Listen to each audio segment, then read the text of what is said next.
Friends, పడమటి Sandhyaragam serial శనివారం రోజు ఎపిసోడ్ అండి. రఘురామయ్య గారికి పాము కరుస్తుంది కదండి, తాను కోసమని చారు పూజ చేస్తుందండి. ఆ పూజ కాస్త విఫలమవుతుందని జరుగుతుందండి. అప్పుడు పంతులు గారు చెప్తారు, ఈ పూజ బోనం కింద పడిపోయింది కదా, రఘురామయ్య గారికి ఏదో ఆపద వస్తుంది అని పంతులు గారు చెప్పేస్తారండి. పంతులు గారు చెప్పగానే జానకి వాళ్ళ అత్తయ్య, రామలక్ష్మి, సీను వీళ్ళందరూ హడావిడిగా ఏడ్చుకుంటూ అక్కడ నుండి రఘురామయ్య వద్దకి వెళ్తారండి.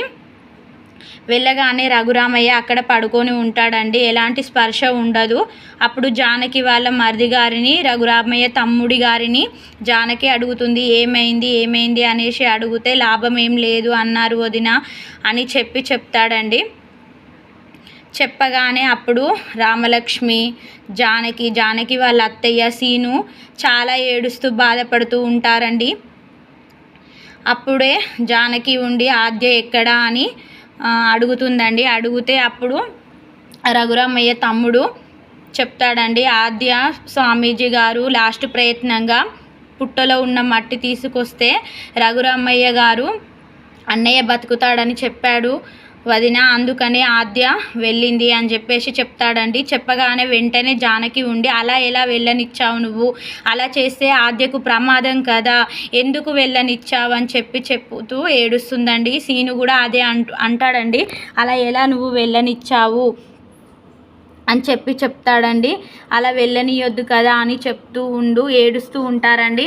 అప్పుడు జానకి వాళ్ళ అత్తయ్య కూడా అలాగే ఏడుస్తుందండి, అలా ఎలా వెళ్ళనిచ్చావు, ఎందుకు వెళ్ళావమ్మా ఆద్య అనేసి ఏడుస్తూ ఉంటుందండి. అప్పుడు జానకి రామయ్య గారి వద్దకి ఊరి ప్రజలందరూ వస్తారండి. క్రిస్టియన్స్ వాళ్ళు క్రిస్టియన్ దేవునికి ప్రార్థన చేసుకుంటూ మొక్కుతారండి. రఘురామయ్య గారికి ఏమీ కావద్దని ఏడుస్తూ మొక్కుతారండి. ముస్లిమ్స్ నమాజ్ చేస్తారండి. హిందువులు మన దేవుళ్ళందరికీ మొక్కుతారండి. అందరూ మొక్కుతూ ఏడుస్తూ వారి బాధలలో వాళ్ళు ఉంటారండి.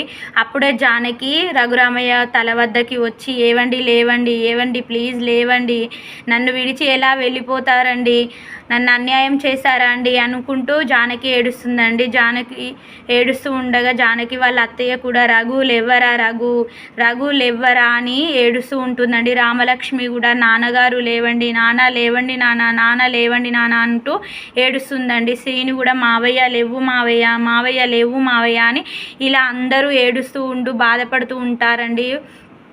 ఊరి ప్రజలు కూడా కన్నీరు మున్నీరు అవుతుంటారండి. అప్పుడే ఆద్య పుట్టమ్మను తీసుకొని నాగదేవత టెంపుల్ నుంచి అక్కడికి చేరుకుంటుందండి. అప్పుడు స్వామీజీకి ఆద్య మన్ను తీసుకురాగానే దానితో స్వామీజీ వైద్యం చేస్తూ ఉంటాడండి. అప్పుడు రఘురామయ్య లేచి కూర్చుంటాడండి. అందరూ ఆనందంలో మునిగిపోతుంటారండి. ఇది అండి ఇవాళటి ఎపిసోడు. చూసి సబ్స్క్రైబ్ చేసుకోండి, లైక్ చేయండి ఫ్రెండ్స్. జై శ్రీరామ్.